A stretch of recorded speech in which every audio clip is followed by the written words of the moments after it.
Hey, I'm Vayan, and I have been an entrepreneur for over 20 years. And I built a dozen businesses across multiple continents. This is why my videos are in English, French, and Spanish. If you're a small business owner, you know the reality. You're the manager, the accountant, the marketing team, the paralegal, and the strategist, all rolled into one. Money is tight, time is tighter. And having a personal life, that feels like a luxury you can't afford. I've been there. But over the past year, I've been implementing AI tools across my businesses, and it has completely changed the game. I'm cutting costs, my team is more productive, and for the first time in years, I actually have time to think about strategy and creative ideas instead of drowning in day-to-day tasks. So I started this video series to show you, not theory, not hype, but exactly what I did, step by step, with real tools and real results for my own businesses. Because if I can do it, you can too. This is what our front yard is about to look like. Drought tolerant, code compliant, and about to earn us close to $10,000 back from the water district. This is where it started. A property manager, a tape measure, and a piece of paper with numbers on it that, it turns out, didn't even add up to a shape that could exist. I'm Vaillant. This is the Utah Water Savers Landscape Incentive Program project, and this is the story of how my AI assistant, Pat, took over a landscaping job that had already beaten one contractor and turned it into something a licensed landscaping company would have charged over $20,000 for. We own a 120-year-old Victorian on a corner lot in Salt Lake City, the Josephine. Taylor Mansion, built in 1901, now split into a small multiplex. It sits right on the 9-line trail bike path, which means two full sides of the property face the street. Beautiful house, thirsty lawn, in a state where water is the whole conversation.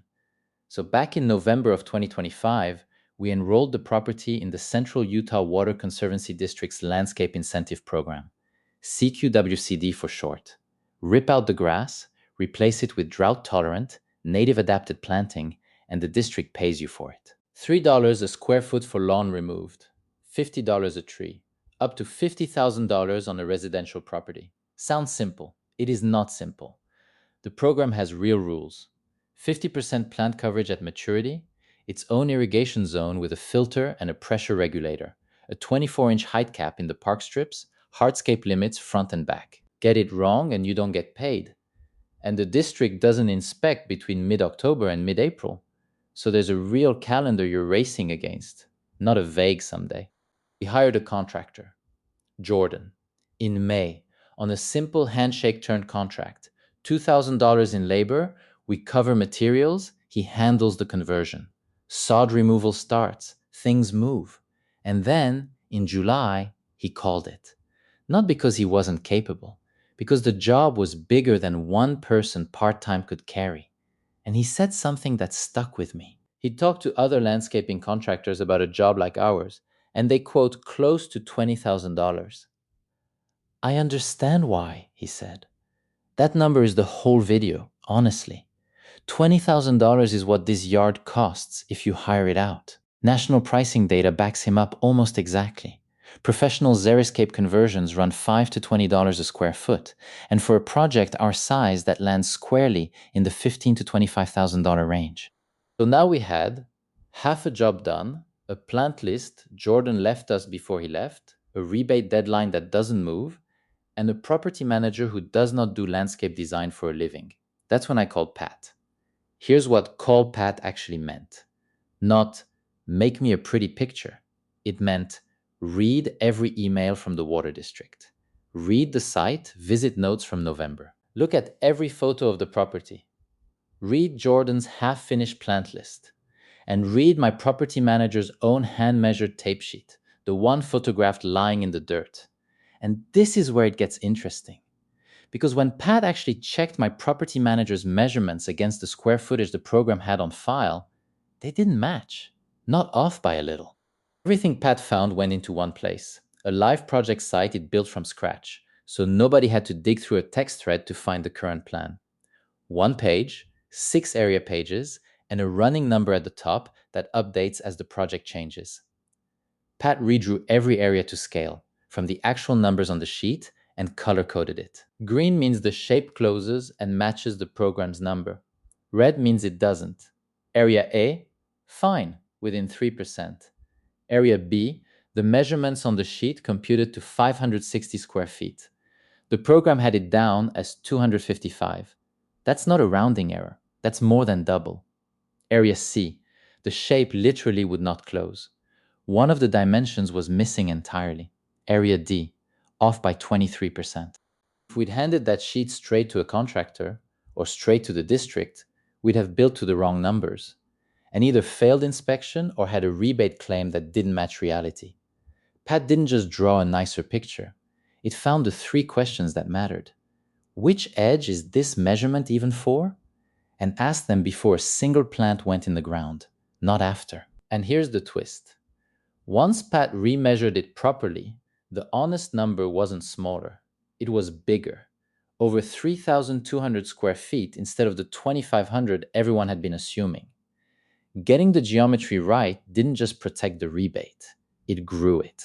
With real numbers, Pat took Jordan's plant list, 289 plants he'd sourced before he left, and built it into an actual planting design, which plant goes in which zone, in which layer, and why. Trees at the back for root room. Grasses repeated across every zone so the whole property reads as one design instead of 4 disconnected flower beds. Something blooming from April through October. It also caught a compliance problem hiding in plain sight. 2 of the shrubs on the list grow taller than the 24-inch cap the park strip requires, pulled before they became a failed inspection, not after. And it corrected a coverage number that had been calculated wrong. An earlier estimate said our planting would cover almost 70% of the beds at maturity. Pat remeasured it properly, accounting for real plant spread instead of generously overlapping circles, and the honest number came in around 44%. Still enough to clear the program's 50% bar on the actual planted ground, but only because it caught the difference between a hopeful number and a correct one. The design grew a centerpiece, too. A dry creek bed running through 3 of the areas, using 3 sizes of rock to look like a natural drainage wash instead of a rock pile. It even does a job. It steers runoff from the street into the planted beds instead of straight to a storm drain. Back before any of this, when we first hired Jordan, Pat drafted the actual contract, a real memorandum of understanding, scope of work, a hard deadline tied to the CUWCD inspection window, a payment schedule split in 2 so nobody was exposed, and a rule that any purchase over $200 needed a heads up first. That's not a handshake anymore. That's a document that protects both sides. And when the job changed hands, when it became my property manager and our team finishing it instead of one contractor, Pat rebuilt the whole thing as a live task list everyone could actually follow, ranked by what actually blocks what. Call 811 before anyone digs. Count the sprinkler valves before ordering parts. Confirm 450 plants are actually in stock before committing to a delivery date in September. It also split the labor into 2 clean roles instead of one blurry one.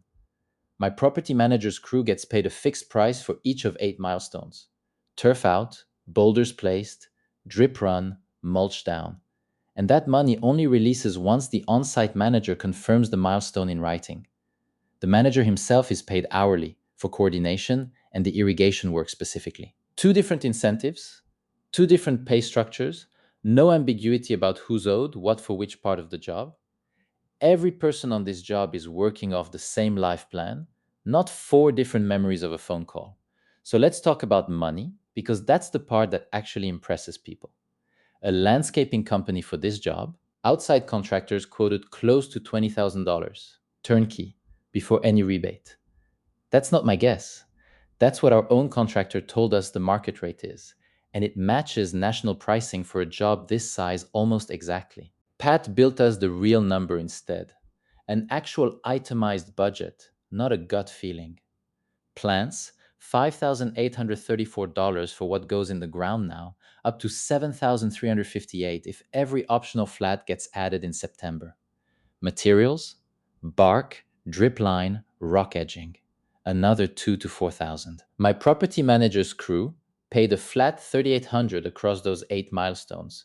The on-site manager paid hourly for irrigation and oversight. Add it all up, $13,500 to $16,500 for everything left to do against a $20,000 quote for the same job, turnkey. Then subtract the rebate. 3,257 square feet times $3 plus $50 a tree times 3 trees, $9,921 coming back from the water district after inspection. Net cost to us, out of pocket, for a project a landscaping company wanted $20,000 for, somewhere between $3,600 and $6,600. And Pat didn't just add costs up, it found ones to cut. Every boulder in that dry creek was scavenged for free instead of bought. A comparable project nearby budgeted $3,000 for the same rock. Buying mulch in bulk instead of bagged saves another $1,300. And when someone suggested amending the soil before planting, a normal instinct, Pat's answer was no, skip it. It's the wrong move for this soil and this plant list. Not every idea makes the plan better, and it said so. The other thing Pat did, the thing that actually got my property manager on board and got me excited again after a contractor quit on us, was show us what this is going to look like. Not a diagram, not a spreadsheet. 13 real photos from the Water District's own site visit last fall, and next to each one, from the exact same camera angle, a rendering of that same spot 3 years after planting. That's not a stock photo of someone else's yard. That's our porch, our fence, our sidewalk, with lavender and Russian sage and blue fescue where the dead grass is right now. When you can see the finished yard before a single plant goes in the ground, trust the plan stops being a leap of faith. As of today, turf removal and haul, done, August 10th. Boulders, collected August 8th, scavenged, free. 13 historical site photos from the CUWCD visit, published to the project site so anyone can check our starting point against theirs. What's left is on the same live checklist. Call 811 before anything else gets dug, count the sprinkler valves, send the verified measured areas to the district, plant the 3 trees in late August, the real planting push through September, mulch and photograph everything in the first days of October, and inspection booked for the window of October 6th through 10th. On schedule, on budget, and for the first time since Jordan left, nobody on this job is guessing. My property manager didn't know what to do with a tape measure and a government website. That's not a knock on him. That's a genuinely hard problem. What changed the outcome wasn't hiring a more expensive contractor. It was having an assistant that could read a hand-scribbled sheet, catch 120% measurement error before it became a failed inspection, build a compliant design, split the budget and the labor cleanly, put the whole plan on a live site everyone could check from their phone, and show us the finished yard before we'd planted a single thing. That's Pat. If you want to see what it can do for something you're stuck on, that's what we build at Oshea.com. If you're a small business owner thinking about AI, I hope this shows you it's not as daunting as it seems. But I also hope it shows you it's not magic. It's work, it's iteration, and it's worth it. Start with one problem, solve it, then solve the next. That's a real tool running in my real business, saving me real time and money every single day. If this gave you even one idea you can use, hit that like button. It helps other small business owners find these videos. And if you want to see the next tool I'm going to break down, subscribe and I'll see you in the next one. Now go build something great.